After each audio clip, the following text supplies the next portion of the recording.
नमस्कार। होली की शुभकामनाएं मित्रों।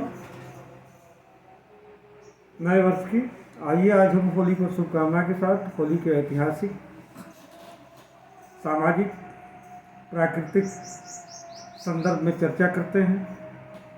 होली के संबंध में बहुत सारी कथाएं प्रचलित हैं। होली ऐसा एक त्यौहार है कि जो पूरे दक्षिण एशिया में विभिन्न नामों से विभिन्न तरह से मनाया जाता है। बसंत काल का त्यौहार है और बसंत काल ऐसा एक स्प्रिंग सीजन होता है कि पूरे विश्व में लगभग एक निश्चित टेम्परेचर और एक हरियाली के मौसम में मनाया जाता है और उस पर्व को होली के रूप में हमें भारतीय संदर्भ में देखना चाहिए।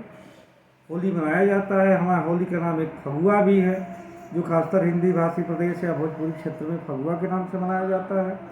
भारतीय संस्कृति का यह महत्वपूर्ण त्यौहार है जो उत्तर भारत से निकलकर विविध नामांतरण के साथ पूरे दक्षिण एशिया में चला गया है, फैल चुका है। प्राचीन काल में मौलिक रूप से यह काल गणना, ऋतु परिवर्तन, पर्यावरण और कृषि केंद्रित पर्व था, लेकिन कालांतर में आंचलिक रूप से पौराणिक कथाएं, किंवदंतियाँ जुड़ने के कारण इसका प्राकृतिक रूप, जो स्वाभाविक रूप था, जो वैदिक और प्राचीन रूप था, जो आदिम स्वरूप था होली का, वो आज समाप्त हो चुका है। आज वैश्वीकरण के युग में बाजारवाद के कारण पूरी तरह हमारे हर त्यौहार बाजार के हवाले हो चुके हैं। बाजार हमें कैसे बनाना चाहिए, होली कैसे यूज करना चाहिए, क्या खरीदना चाहिए, इतना जो है हम त्योहारों को बाजार से को समर्पित करके हम खुद जो है त्योहारों पर एक तनाव लेते जा रहे हैं। लेकिन इससे निपटने के लिए, इससे बचने के लिए हमें जानना चाहिए कि होली का प्राकृतिक स्वरूप क्या है, इसका स्वास्थ्य और पर्यावरण और हमारी सभ्यता संस्कृति से क्या संपर्क है, इसके बारे में जानना चाहिए। क्योंकि वीडियो हमें इसलिए जारी करना पड़ा है कि आर्टिकल मेरा शोध पत्र है और ये थाईलैंड यूनिवर्सिटी में छपा हुआ था कई साल पहले, और इधर भी कई पत्र पत्रिकाओं में छापा, लेकिन पढ़ने लिखने की प्रवृत्ति जैसा कि आजकल कम होती जा रही है, इसीलिए यह आज हम वीडियो पर मैं आपसे संपर्क और संवाद करने के लिए उपस्थित हूँ। प्राचीन भारत में प्रचलित पारंपरिक काल गणना की विधि विक्रम संवत के अनुसार वर्ष के अंतिम दिन होली जला करके और साल के पहले दिन उसका फेस्टिवल के रूप में, त्यौहार के रूप में मनाने की परंपरा है। जैसा कि इस साल होली जलाई जाएगी आज, मतलब ये फागुन के अंतिम दिन जो आज ही है, और कल जो है होली चैत्र मास का नए संवत्सर का कृष्ण पक्ष का पहला दिन होगा, उस दिन मनाया जाएगा। फागुन पूर्णिमा के दिन रात में होली जला करके चैत्र कृष्ण प्रतिपदा अर्थात दूसरे दिन मीठे पकवान, तीखे पकवान और अबीर, गुलाल, धूल, कीचड़, राख के साथ उन्मुक्त भाव से फेंक कर अश्लील, मादक संगीत, हास प्रयास के साथ यह त्यौहार मनाया जाता है। विभिन्न अंचलों में इसके मनाए जाने की शैली थोड़ी सी अलग अलग होती है। ये इसमें बहुत सारी कथानक है। पहली कथानक जो अधिक प्रचलित है उससे मैं बात शुरू करता हूँ। बात यह कथा विष्णु पुराण से है। इसके आधार पर दैत्य कन्या होलिका अपने भाई दैत्यराज हिरण्यकश्यप, विष्णु के पुत्र प्रहलाद के मारने के उद्देश्य से गोद में लेकर अग्नि में प्रवेश करती है। कथा के अनुसार विष्णु की शक्ति से प्रहलाद बच निकलता है। अब ब्रह्मा द्वारा अग्नि से न जलने का ये वरदान जो होलिका को मिला हुआ था, वह जो है असफल होता है और उससे मारी जाती है। इस मिथक को प्रत्येक रूप से, सांकेतिक रूप से पुनरावृत्ति करके हम बुराई पर अच्छाई की जीत या अहंकार पर पराजय की जीत की व्याख्या के साथ हम मनाते हैं, इसी की चर्चा करें, जबकि इसके पीछे बहुत सारी अन्य कथाएं हैं। इसका भावार्थ संदर्भ भी अलग है। दूसरे दिन जो ये जलाने और अच्छाई पर बुराई की जीत वाली जो कहानी है, दूसरे दिन होली के मनाने का जो तरीका है, यह मिथक ही फेल कर जाता है, ये दुबला हो जाता है। इस मिथक के अनुसार हिरण्यकश्यप उसी कश्यप ऋषि का पुत्र हैं जिसके देवता, जिसके मनुष्य हैं पिंडज, अंडज, उखमत, यानी सृष्टि के जितने राजा दक्ष की जो 64 कन्याएं थीं, उसमें से दिशि, अदिति, बहुत सारी 64 कन्याएँ थी, जिनकी लगभग उसमें 60 कन्याओं की 64 यानी 61 कन्याओं की शादी ऐसा मिथक में माना जाता है कश्यप ऋषि के साथ हुआ। उसी में दिति का पुत्र दैत्य वंश हुआ और अदिति के पुत्र से आदित्यगण यानी देवगण उत्पन्न हुए, और इसी तरह महर्षि से और भी मनुष्य भी उसी से उत्पन्न हुए। यानी कश्यप ऋषि की ही पुत्री होलिका भी थी, जो ब्रह्मा की पोती है, ब्रह्मा के पुत्र कश्यप। तो इस तरह से एक तरह से माना जाए तो देवताओं की और मनुष्यों की भी सौतेली बहन होलिका है। सवाल एक तरह से प्रॉपर्टी की लड़ाई कर सकते हैं कि देव और दानवों की सौतेले भाई बहन हैं, तो सौतेले बहन में प्रॉपर्टी और विचारधारा की लड़ाई है। उस लड़ाई को हम आज तक ढो रहे हैं, जबकि हम न देवता हैं, न दैत्य हैं, मनुष्य। तो इसलिए यह कथा बहुत ही बाद में आकर गढ़ी गई। इसका बहुत इस त्यौहार से मतलब नहीं है, लेकिन प्रचारित और प्रवचनों के अनुसार यही विशेष प्रचारित है यह कथा।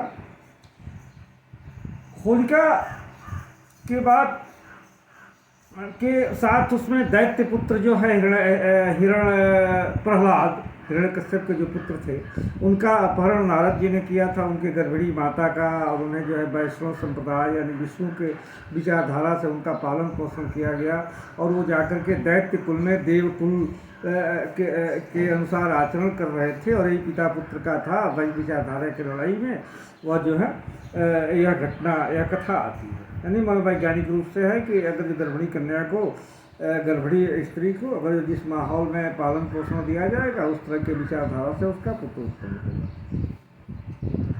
यह मिथकी इसी मीमांसा से होलिका दहन के को लेकर के आज स्त्रीवादी या कुछ विचारक होलिका दहन का विरोध भी करने लगे हैं, और इस अतिरंजनापूर्ण चूँकि कथा है तो अतिरंजनापूर्ण विरोध भी है, जबकि दोनों में अध्ययन का अभाव है होली को लेकर के। यह मिथक खास तौर से मारवाड़ी समाज में, राजस्थानी परिवेश में बनाया जाता रहा है, जो मीडिया और समाज के आवागमन की वजह से, मारवाड़ी सभ्यता के चारों तरफ फैलने की वजह से, खासतौर से अन्य भारत के शहरों में सबसे पहले आया, शहरों के बाद अब धीरे धीरे गाँवों में आता चला गया। दिल्ली क्षेत्र, वृंदावन से क्षेत्र, मतलब सारे क्षेत्रों में होलिका दहन के नाम से माना जाता है। लेकिन आज भी जो है पूर्वी उत्तर प्रदेश के गाँव में संबत के रूप में होली जलाई जाती है। होली नहीं जलाई जाती है, संबत जलाई जाती है। और 25-30 साल पहले होली का तो नाम ही नहीं था, इस पर्व का नाम फगुआ था, और जो है संबत जलाने वाला नाम काम जो है संबत है। उत्तर प्रदेश, पूर्वी उत्तर प्रदेश और पश्चिमी बिहार, जहाँ तक भोजपुरी अंचल है, कुछ मध्य प्रदेश का इलाका पकड़े, यहाँ आज भी गाँव में संबत ही जलाते हैं और फगुआ ही मनाते हैं।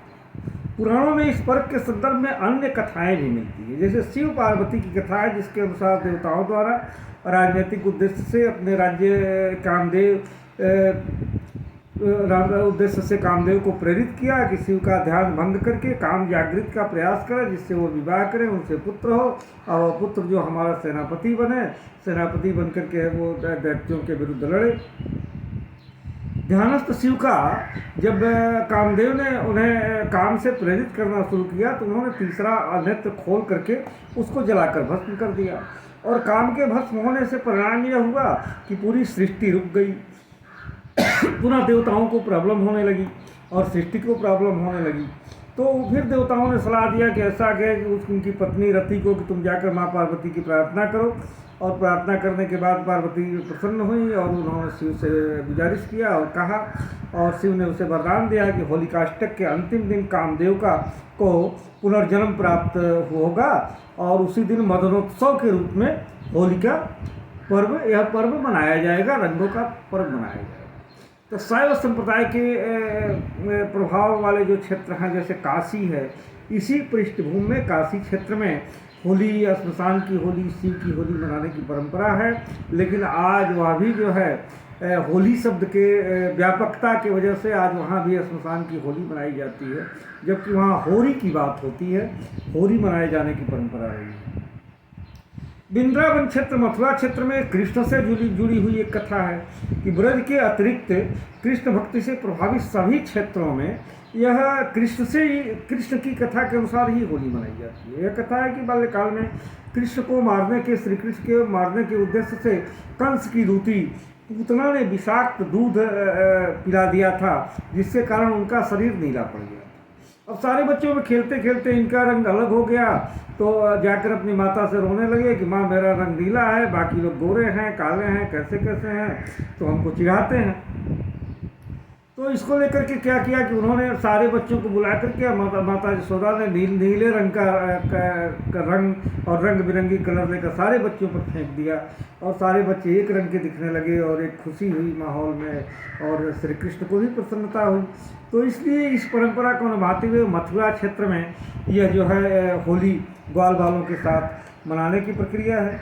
इसी तरह एक दिन और है कि ये जो है रंगोत्सव, ढूंढी नामक राक्षसी जो बच्चों पर बाल ग्रह प्रभाव डालती थी, उस पर विजय प्राप्त करने के उत्सव में भी मथुरा में होली मनाई जाती है कृष्ण क्षेत्र में।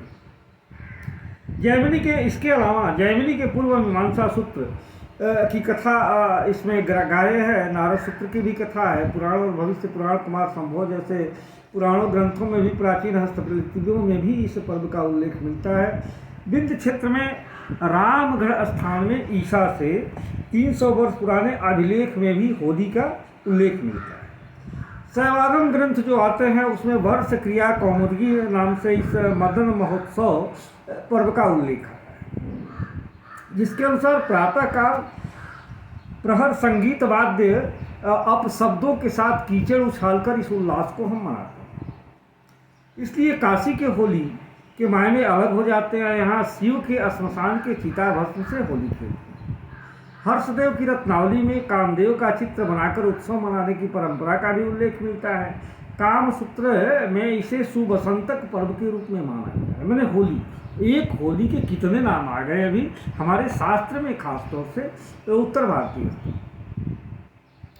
इन अनेक मिथुनों के मध्य भारत में का जो आदिवासी समुदाय है, जो गोंड आदिवासी हैं और भी आदिवासी समुदाय हैं, उसमें पुनाल सावरी के नाम से यह प्रकृति पूजा के लिए मनाया जाता है। क्योंकि बसंत काल मूलतः ये बात पर आती है कि मूलतः बसंत उत्सव का, प्रकृति के उत्सव का ही ये पर्व है, जिसे आज भी आदिवासी समुदाय मध्य भारत के, झारखंड के पुनाल सावरी नाम से इस पर्व को मनाते हैं, जिसे नवरस होने, प्रकृति के नवरस होने, नए अन्न होने के लिए प्रसन्नता में होली खेली जाती है।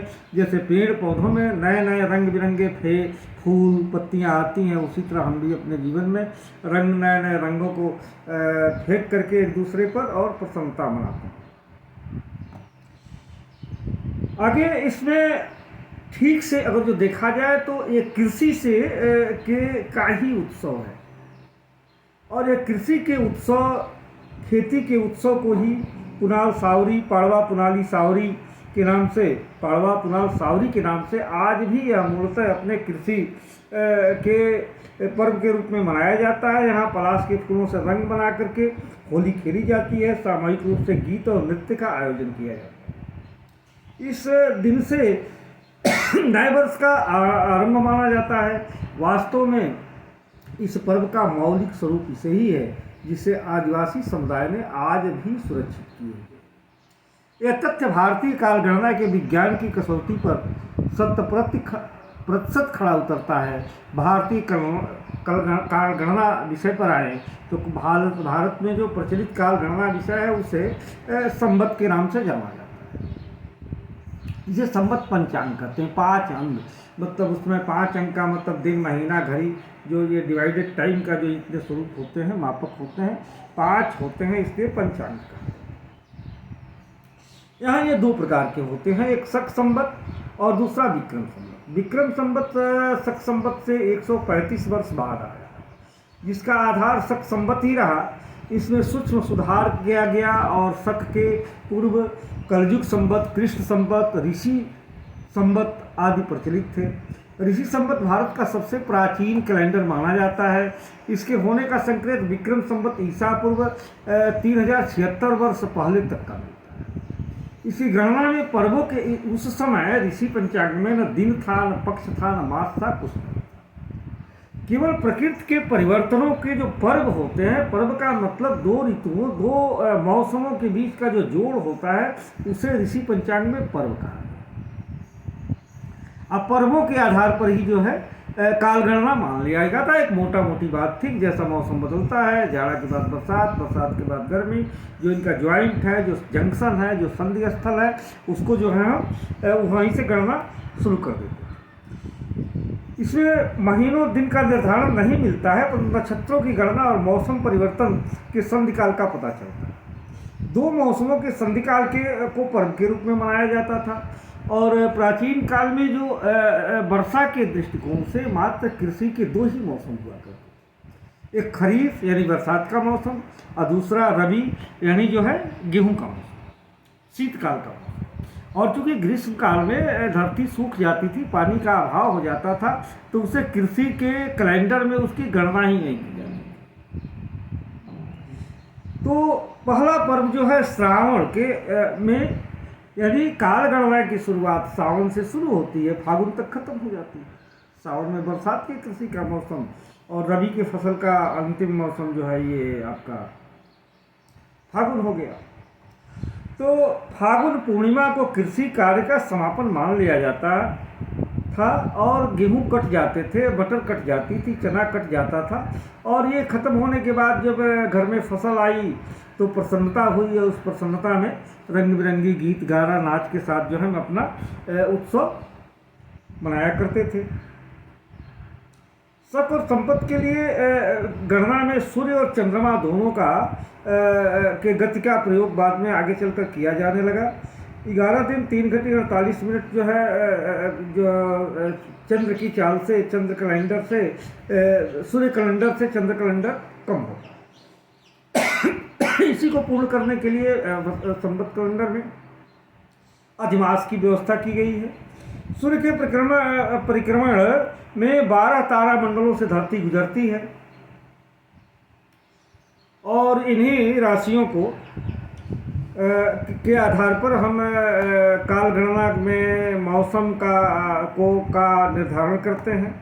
पृथ्वी के परिक्रमण में पूरी तरह से मतलब एक तारामंडल से पृथ्वी को गुजरने में 30 दिन लगते हैं, जो एक मास का मानक है। इस समय जिस राशि से पृथ्वी गुजर रही होती है, उसी राशि के नाम पर उस मास का नामकरण है। सौर्य कैलेंडर में सूर्य के अनुसार भी चलता है, मेष, वृष, तुला, मीन वगैरह वगैरह। इसमें अंतिम महीना मीन जो है वह बसंत का महीना होता है। सौर्य मास से बसंत काल में मीन महीना। लेकिन चंद्र वर्ष में की जब गणना की जाती है, तो सूर्य, पृथ्वी, चंद्रमा और नक्षत्रों को केंद्र में रखकर गणना की जाती है, जो काफ़ी सटीक है, जो बड़े सूक्ष्मता से प्रकृति के क्षण क्षण के परिवर्तनों को पहचानने में सक्षम है। क्योंकि पृथ्वी दिन रात और ऋतुओं का कारण चंद्रमा है, इसलिए बिना किसी यंत्र के ही जाड़ा, गर्मी, बरसात, मौसम, ग्रीष्म आदि ऋतुओं का निर्धारण आदिम मनुष्य ने उसको पहचाना था, संभव किया था। यह परंपरा आज भी अविकसित कहे जाने वाले आदिवासी और ग्रामीण अंचलों में प्रचलित है, जिसके अनुसार फसल चक्र का निर्धारण होता है। चंद्रवंश की गणना में नक्षत्रों का विशेष महत्व है। 4 तारों के समूह को नक्षत्र कहते हैं, इसलिए नक्षत्रों के 4 चरण होते हैं। लगभग 2.5 नक्षत्रों की दूरी को राशि कहते हैं। इस प्रकार 28 नक्षत्रों में चंद्रमा और पृथ्वी के परिक्रमण में 12 माह लग जाता है। इसी के अनुसार पृथ्वी के परिवर्तन चक्र को 12 भागों में बांटा। पृथ्वी पर जो मौसम होता है, इस गति के अनुसार ही 12 भागों में बांटा गया, जिसे 12 मास कहते हैं। चंद्रमा पृथ्वी के परिक्रमा करते हुए चंद्रमा एक नक्षत्र में 14 से 16 दिन, जो अर्धमास या पक्ष करते हैं, जैसे कृष्ण पक्ष और शुक्ल, जो कभी 14 दिन का होता है, कभी 16 दिन का। 15 दिन कामन मान लिया जाता है कि 15 दिन का एक पक्ष होता है, औसतन जो है 30 दिन का एक महीना। 15 दिन सूर्य के परोक्ष और 15 दिन सूर्य के अपरोक्ष चंद्रमा रहता है, जिसे शुक्ल और कृष्ण पक्ष के नाम से जानते हैं। इस क्रम में चंद्रमा पृथ्वी और सूर्य के सापेक्ष 365 दिन में 28 नक्षत्रों से गुजरता है। पूर्णिमा के दिन जिस नक्षत्र में होता है उसी नक्षत्र के नाम पर उस मास का नामकरण कर दिया गया। पर मास की गणना पीछे से की जाती है, इसलिए पूर्णिमा के दूसरे दिन जो दूसरा मास शुरू होता है, जबकि उस मास का नाम वाली नक्षत्र पूर्णिमा के अंतिम दिन होता है, मतलब मास के अंतिम दिन पूर्णिमा को किया जाता है। जैसे साल का प्रथम वर्ष कृष्ण पक्ष फागुन के उतरते ही चैत्र शुरू हो जाता है, जिस दिन होली मनाई जाती है। लेकिन उसकी गणना चित्रा नक्षत्र की पूर्णिमा से होगा, यानी 1 महीना बाद से उल्टी गिनती है। इसलिए चित्रा 1 महीना बाद जिस दिन चैत्र शुरू होता है उसके 1 महीना बाद चित्रा नक्षत्र में पूर्णिमा होगी, इसलिए उस महीने का नाम चित्रा। फाल्गुन 1 महीना पहले स्टार्ट हो जाता है, शुरू हो जाता है, लेकिन उसकी गणना कब होती है कि जिस दिन पूर्णिमा में फाल्गुनी नक्षत्र की पूर्णिमा हो, उसी दिन फाल्गुनी नक्षत्र की पूर्णिमा में ही संवत जला करके या होली जला करके हम चैत्र के प्रतिपदा को होली का उत्सव मनाते हैं। परिक्रमण काल में पृथ्वी का तापक्रम और नमी का क्रम बदलता है, जिसके निर्धारण में ऋतुओं का रूप निर्धारित होता है। इन नक्षत्रों के सापेक्ष पृथ्वी और चंद्रमा के गुजरने के प्रभाव के कारण होता है। यहाँ प्रसंगवश फाल्गुनी नक्षत्र के स्वभाव और पृथ्वी के वातावरण की चर्चा भी करें। फाल्गुनी लंबवत बड़ी नक्षत्र है, सबसे बड़ी नक्षत्र है जो लंबा काल होती है, जिसके कारण इसे 2 भागों में पूर्वा फाल्गुनी और उत्तरा फाल्गुनी में बांटकर मापन किया जाता है, गणना की जाती है।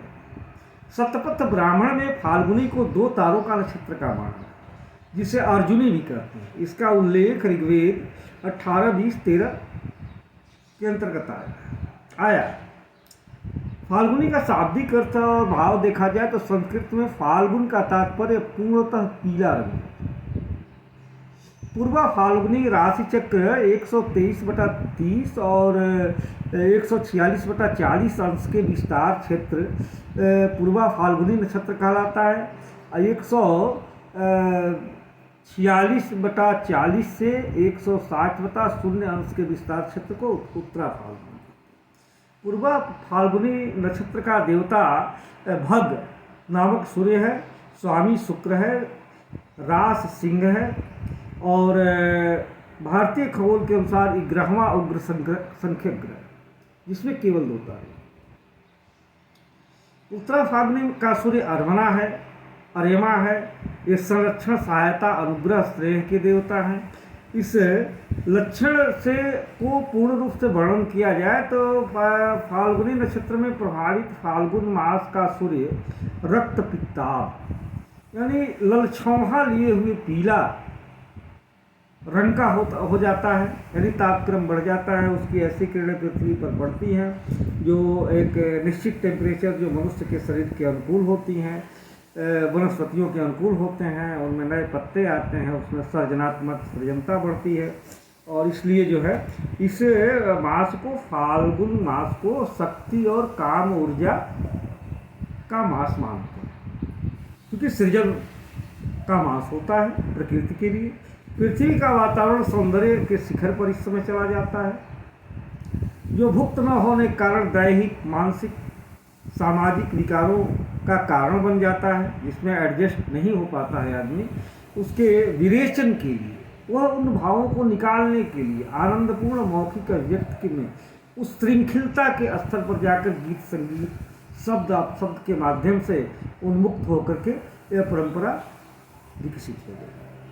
इस संदर्भ में भारतीय आयुर्विज्ञान यानी आयुर्वेद की दृष्टि से शरद शिशिर ऋतु में संचित बसंत ऋतु में उत्तरायण सूर्य के बढ़ते तापक्रम से तरल होने लगता है, जो प्रकोपित होकर ज्वर आदि रोग भी उत्पन्न करता है, जिससे बचाव के लिए वमन, विरेचन, शोधन कर्म करने का विधान है। इसके पश्चात कच्चे भुने हुए चना, जौ आदि का सेवन करने के लिए कहा गया है, जो फगुआ अर्थात होली को प्रकृति के साथ देह का सामंजस्य स्थापित करने में सहायक होता है।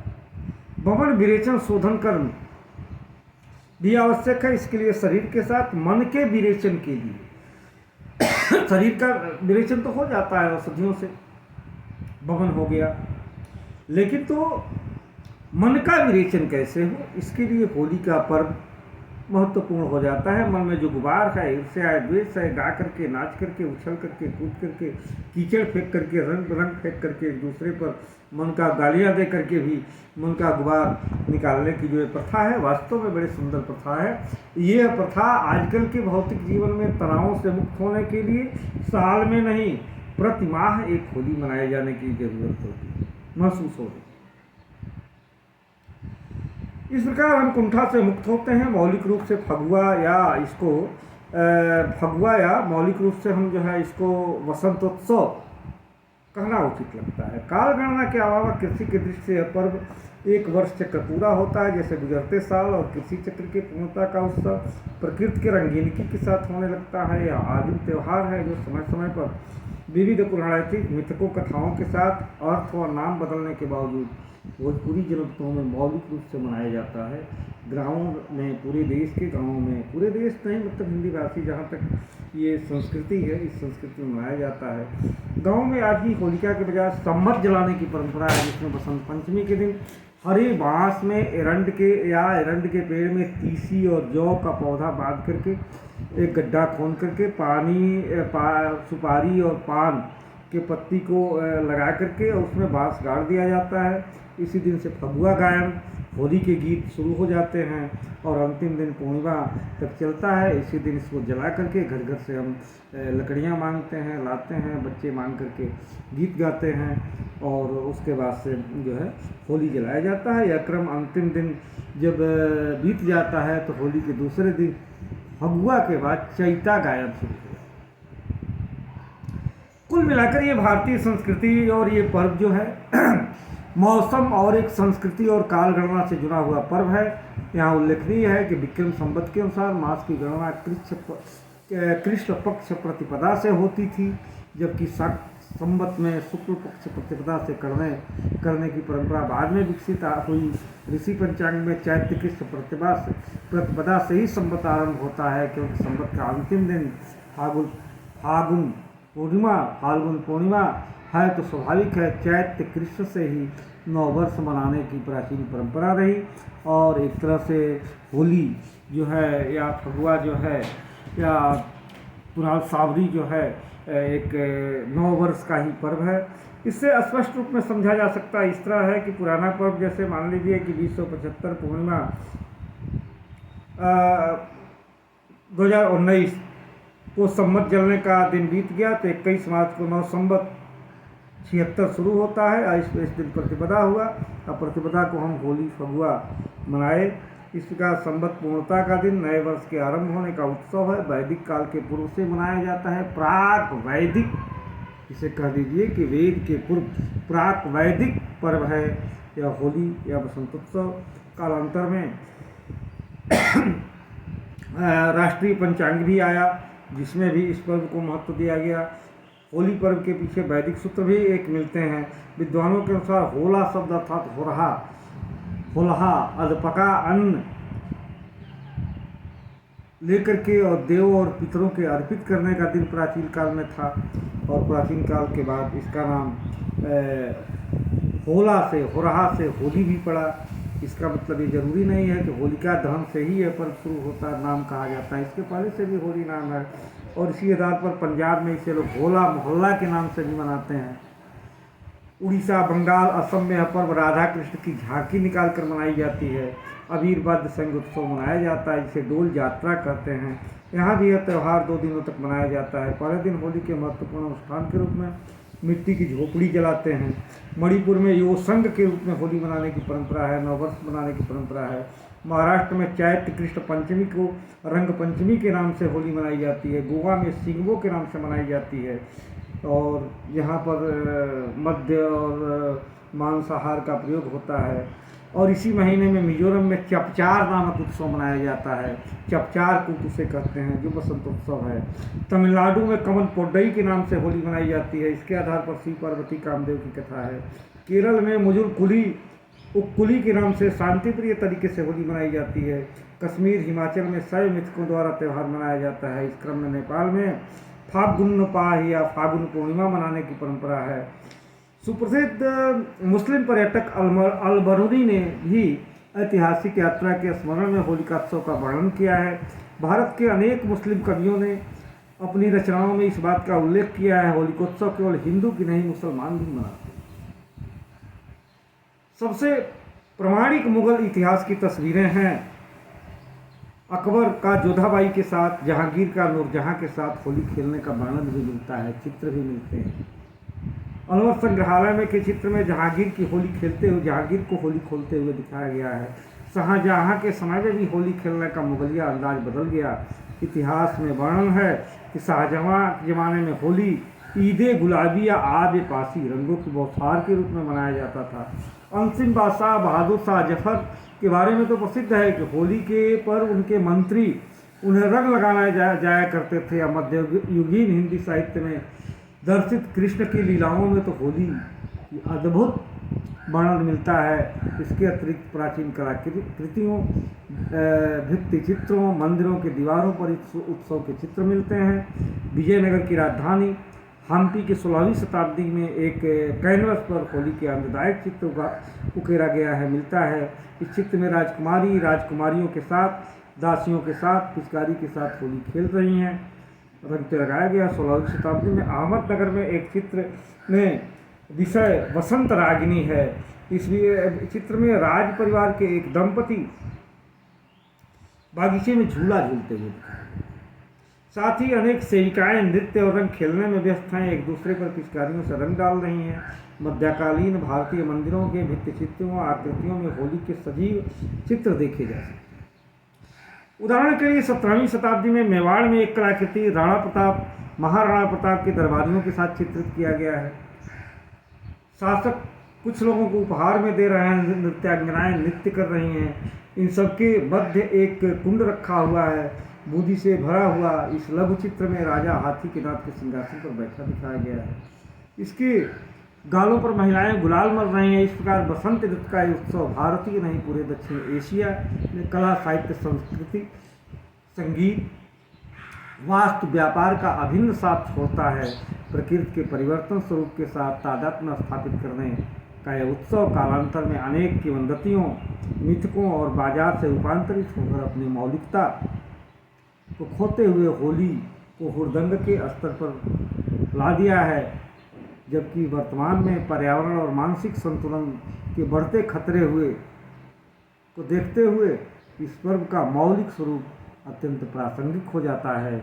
होली की शुभकामनाओं के साथ, बसंतोत्सव की शुभकामनाओं के साथ, एक तरह से नए वर्ष की शुरुआत के साथ आप सभी मित्रों को शुभ मंगलम, फागुन मंगलम, होली मंगलम, बसंत मंगलम।